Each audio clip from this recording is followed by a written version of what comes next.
just go about it a different way. In number 28, for some reason this one always hangs you guys up, you think you need that third term.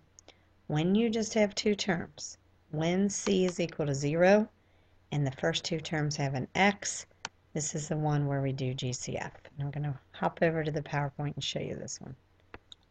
Okay, so you're presented with this problem. You're asked to find the zeros or the roots by factoring. And I want you to notice the pattern here. When you see an x squared and then the b term with the x, or they can be switched around, it doesn't matter, with no c term, this is where you use GCF. Remember, try to start all factoring problems with GCF anyway. What's in common between these two is simply an x, but it doesn't disappear. You copy it to the left of the parenthesis, and then you write what's left. If I multiply x times x, I would get that x squared. If I multiply this x by the negative 21, I would get the negative 21x. Now, solving this means that either of these parts could be 0 because of the zero product property. So we're going to set them each equal to 0. When we set this part equal to 0, we get our first solution of 0. When we set this part equal to 0, we get x equals 21. Okay, back to the end of the chapter exercises. By the way, these are found in your book or at go.hrw.com. You can find them in various places. Okay, because we have such a hard time with this factoring still, we're going to keep going. Look at 29. You'll notice that 29 is a perfect square trinomial because this term is a perfect square and this one is. Doubling 4 and 2 give me 4 times 2, give me the 16 in the middle. So this one could be factored as 2x minus 4 quantity squared. Looking at this one, you'll first think that you can't use what multiplies to give you 6 and adds to give you 8 because a is not 1. But you can pull out a GCF out of this one and then factor it using the same method that's spelled out for you here. You'll be able to do that once you pull out the 2. When you get to 31, you need to realize that you have to bring that 32 over to this side by subtracting it, and then you can say what multiplies to give me negative 32 and adds to give me 14. You'll make 2 parentheses and then set each equal to 0. When you get to this one, it's another perfect square trinomial because this is a perfect square and this is a perfect square. Let's walk through this one real quick. Okay, again, these are the exercises from the end of chapter 5. This is number 32, and I want you to recognize that you do not have to use the bridge method. Now, some of you have jumped quadratic formula and you think it's easier, but I've noticed that you're still making a lot of mistakes in it. So if you can follow these patterns, it will eventually be simpler for you if you can recognize the pattern. This one is simple because it has 2 perfect squares and a middle term that doubles it. When that happens, we take the square root of this term, 3x, square root of this term, 1, and we pop it in a parenthesis. You can also set 3x plus 1 next to 3x plus 1 and FOIL it to double check that you factored correctly. This is not the solution, this is factoring. Solving or finding the roots requires us to set this parenthesis equal to 0. Subtracting 1 from both sides gives me 3x equals negative 1. Dividing by 3 gives me a solution of x equals negative 1/3. This is the only solution for this trinomial. Okay, the rest of section 3 talks about when they give you the roots, and we did not cover this in too much detail, but what they're doing is they're giving you the x-intercepts here.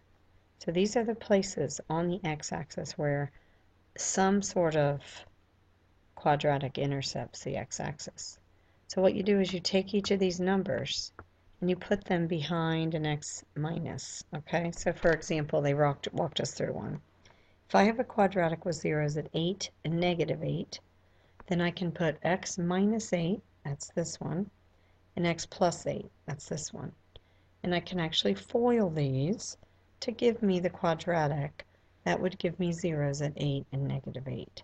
You can see that this is a difference of squares that factors into x minus 8, x plus 8. Okay, a quick summary of section 5. Section 5 was the time that we introduced the complex number, the imaginary number I, which is the square root of negative 1. Again, you can have an index card for this test. So make sure you write that I squared equals -1 and that the square root of -1 equals I.